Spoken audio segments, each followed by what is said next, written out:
नमस्कार। आज हम लोग देखेंगे सीएससी मेंस 2017 के पेपर के बारे में। तो यूपीएससी का एग्रीकल्चर 1 पेपर है।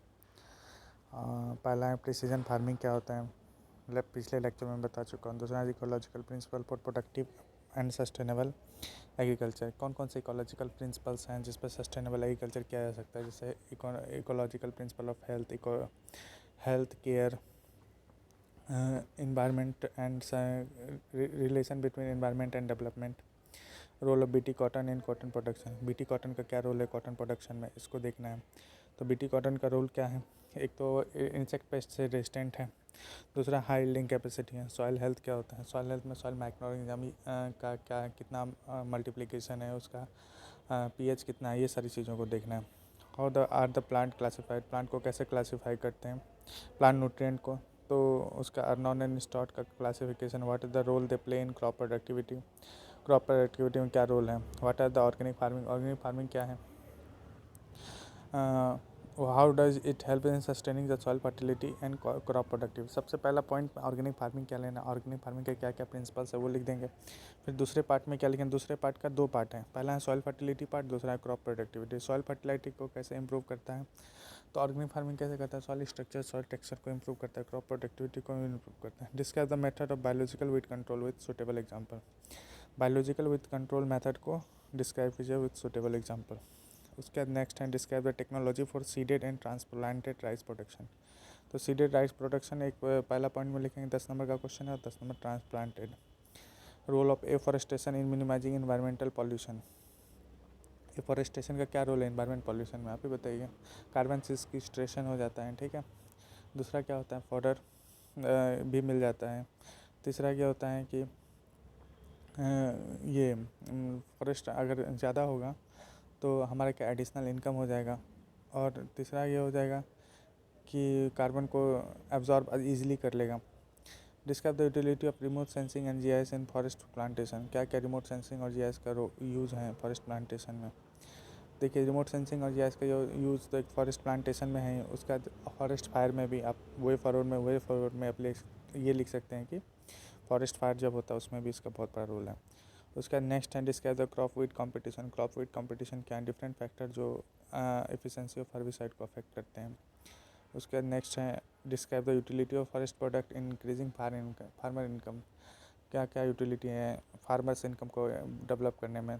तो एक तो अशोक दलवाई कमेटी, वो तो आप जरूर मेंशन कीजिए। दूसरा है कि आप फॉरेस्ट प्रोडक्ट में क्या होता है, टीकेडीएल ट्रेडिशनल नॉलेज डिजिटल लाइब्रेरी, वहाँ पे लोकल जो फॉरेस्ट प्रोडक्ट है उसके लिए फिर ट्राइफेड बनाया गया है।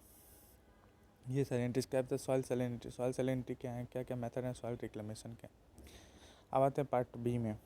पार्ट बी में ये 5 नंबर कंपलसरी क्वेश्चन है। Problem of dry land agriculture. क्या ड्राई लैंड एग्रीकल्चर, क्या क्या समस्याएं हैं, जो कॉमन समस्याएं रहती हैं, एक अंडरस्टैंडिंग आपकी डेवलप हो जाएगी तो आप लिख सकते हैं। Soil erosion and it's management. Soil erosion और उसका मैनेजमेंट क्या क्या होंगे। स्मॉल एंड मार्जिनल फार्मर, किसको कहेंगे स्मॉल फार्मर, किसको कहेंगे marginal. Self help group for approach for agriculture and rural development. Crop insurance है। उसके बाद नेक्स्ट है how are the soil and water polluted by industry influent. Soil और water pollution industrial influence से कैसे pollution, मतलब जल को कैसे प्रदूषित करते हैं, ठीक है। सॉइल और वाटर को कैसे प्रदूषित करते हैं इंडस्ट्रियल इफ्लुएंट, क्या स्ट्रेटजी होनी चाहिए।